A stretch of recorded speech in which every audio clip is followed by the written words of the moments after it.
नमस्कार मित्रांनो, आपले हार्दिक स्वागत आहे आपल्या हक्काच्या चॅनलवर द डेली पल्सवर। मी सचिन संघवी।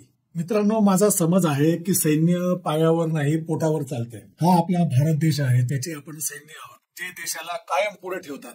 काही चुकीचे होत असेल तर ज्याला समजते त्याने इतरांचे प्रबोधन करून त्यांना हुशार किंवा अधिक हुशार करणे याचे कर्तव्य असते। आजच्या व्हिडिओमध्ये मी पेट्रोल डिझेल किमतीमध्ये झालेल्या बदलाविषयी सविस्तर चर्चा करू इच्छितो।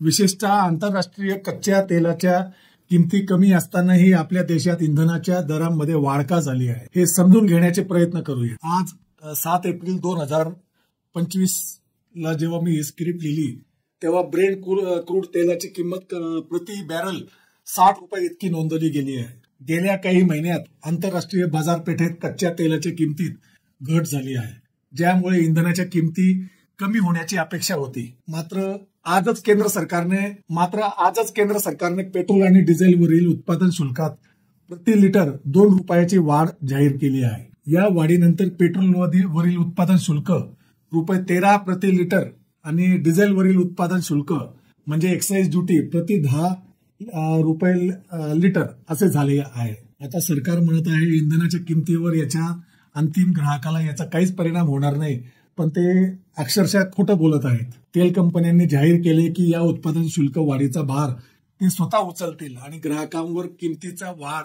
लादली जाणार नाही। म्हणजेच पेट्रोल आणि डिझेलच्या किरकोळ किमतीमध्ये त्वरित बदल होणार नाही। सरकारने आंतरराष्ट्रीय बाजारपेठेत कच्च्या तेलाच्या किमती कमी झाल्यामुळे सरकारने उत्पादन शुल्क वाढवून आपला महसूल वाढवण्याचा निर्णय घेतला आहे। मित्रांनो, आंतरराष्ट्रीय बाजारातील बदल आणि सरकारच्या धोरणांमुळे इंधनाच्या किमतीमध्ये वेळोवेळी बदल होतात। आपण सर्वांनी या बदलांची माहिती ठेवणे आवश्यक आहे। आमच्या आजच्या व्हिडिओला जर तुम्ही संपूर्णपणे वेळ दिला तर तुम्ही शेवटपर्यंत हा व्हिडिओ बघितला तर आपली मोदी सरकार कशी फसवणूक करत आहे ते नक्कीच कळेल। सर्वात आधी हा व्हिडिओ बघा, मग नंतर सरकार कशी आपली फसवणूक करत आहे ते कळेल।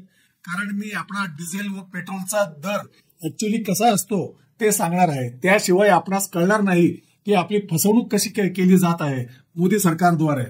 अभी थोड़ी देर पहले सरकार ने अनाउंस किया है कि पेट्रोल और डीजल पर 2-2 रुपए एक्साइज ड्यूटी बढ़ाई जाएगी। ढोंग ये पीटा जा रहा है और ढोल ये पीटा जा रहा है जोर शोर से कि इससे आप पर कोई असर नहीं पड़ेगा, आपको बिल्कुल तकलीफ नहीं होगी, आपके दाम नहीं बढ़ेंगे।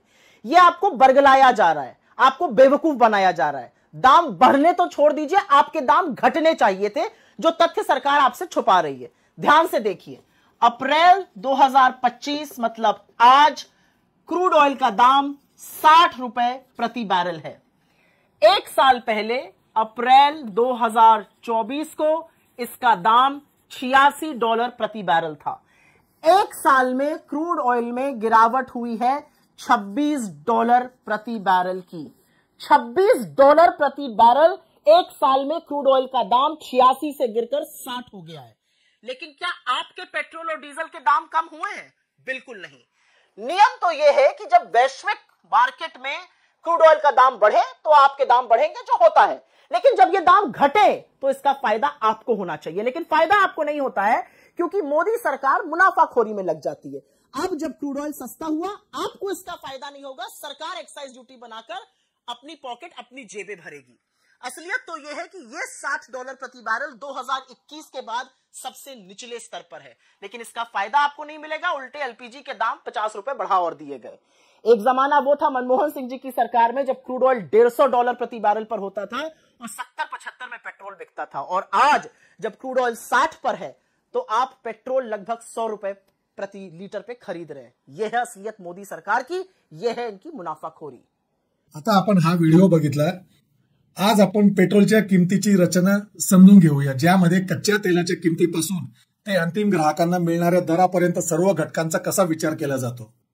आंतरराष्ट्रीय बाजारातील क्रूड ऑइलची किंमत आज $60 प्रति बॅरल आहे। आता एक बॅरल येतो 159 लिटरचा। भारतीय किमतीत जर आपण आज ते 159 लिटरचा जो बॅरल असतो त्याचे जर रेट भारतीय रेट नुसार जर आपण कॅल्क्युलेट केले तर तो रेट होतो ₹32.41। त्यावर आपल्याला रिफाईन करावा लागतो, त्याचा एक खर्च असतो। मग ओएमसी मार्जिन असतं। ओएमसी मार्जिन म्हणजे ऑइल मार्केटिंग कंपनी, त्यांचं म्हणजे Hindustan petroleum, Bharat petroleum, Indian oil यांचं मार्जिन असतं। मग केंद्र सरकार त्याच्यावर एक्साईज ड्युटी लावते, जी आता प्रति 2 रुपये लिटरची जी वाढ झाली आहे, म्हणजे पेट्रोलवर 13 रुपये व डिझेलवर 10 रुपये, त्यावर प्रत्येक राज्य आपला व्हॅट टॅक्स लावतो.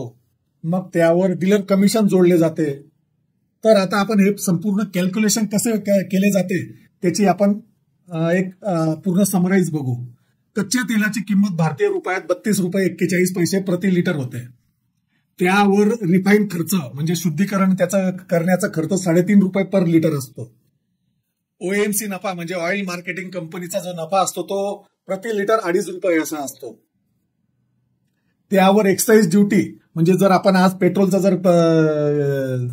जर आज आपण पेट्रोलवरची जर एक्साईज ड्युटी पकडली तर तो 13 रुपये आहे. आता हा खरं तर केंद्र सरकारचा विक्री दर असायला हवा 51 रुपये 41 पैसे. आता आपण महाराष्ट्रात असतो त्यामुळे महाराष्ट्राच्या व्हॅट टॅक्स त्याच्यात ऍड करू.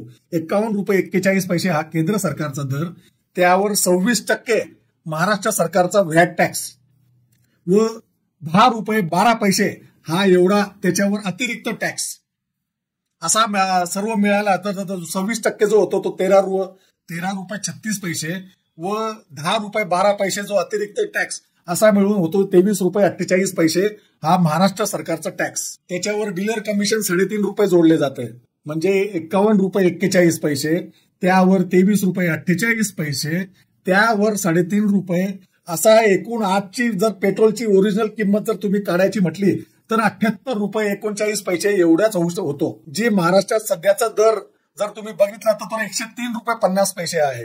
मग हा जो मधला डिफरन्स आहे हा कुठे जात आहे त्याचा आपण कधी विचार केला का?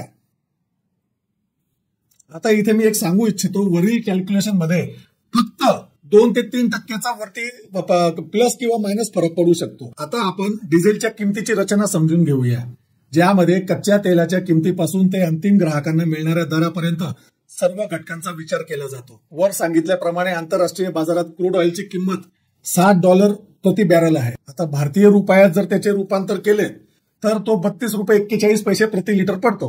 आता रिफायनिंग आणि ओएमसी कॉस्ट, आता शुद्धीकरण, वाहतूक आणि तेल विपणन कंपन्यांचा म्हणजे ओएमसीचा जर एकूण खर्च जर आपण पकडला तर 8 रुपये 15 पैसे प्रति लिटर खर्च येतो. आता केंद्र सरकारचा जो एक्साईज ड्युटी आहे तो आहे रुपये 10 प्रति लिटर.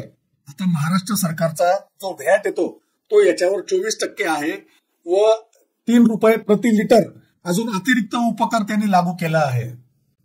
याचे पेट्रोल पंपाचे जे डीलर असतात त्यांना 2.5 रुपये प्रति लिटर कमिशन मिळते.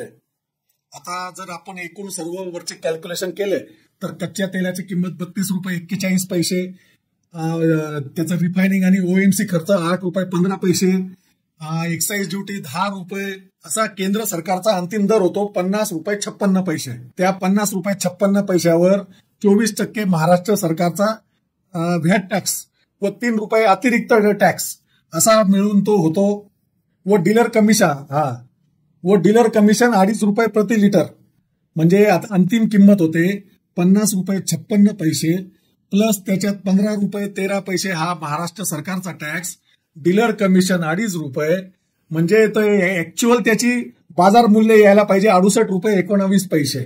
पण आज डिझेलचा दर काय आहे 90 रुपये 3 पैसे म्हणजे अतिरिक्त पैसे जात कुठे आहेत? पुन्हा सांगू इच्छितो, वरील कॅल्क्युलेशन मध्ये फक्त 2 ते 3% प्लस किंवा मायनस फरक पडू शकतो. जर आपणास आपली फसवणूक कुठे होत आहे हे कळत असेल तर कमेंटमध्ये नक्की कळवा. नमस्कार, मी सचिन संघवी.